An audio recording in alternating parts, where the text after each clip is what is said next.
I am the Tofu Golem. Please enjoy the video. You start immediately with safety and access. Park level, engine off, keys out. Put on gloves to avoid oil on the bulb. Once done, open the hood and identify the headlight housing and its round rubber dust cap. If needed, turn the steering wheel for extra clearance on the wheel well side. Make sure you have the correct H11 bulb ready. Having a clean rag and 10 mm wrench nearby speeds removal and prevents scratches. You now perform the main replacement. First, remove the rubber dust cap and set it somewhere clean. Next, press and unplug the electrical connector. Note how the tab locks in place so you can reverse it later. Release the retaining clip or turn the bayonet coupling counterclockwise and pull the old bulb straight out.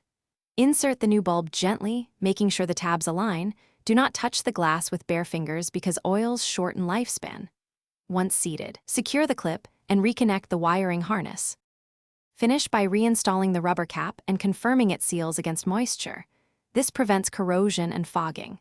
Close the hood, then turn on the headlights and verify low and high beams operate and aim looks even. If the light is dim or flickers, make sure the connector is fully seated and free of corrosion, check the corresponding fuse and grounding, and ensure the bulb is the correct type and properly oriented. If problems persist, consult a multimeter or a pro to avoid electrical. Thanks for watching. Consider subscribing if we helped you today.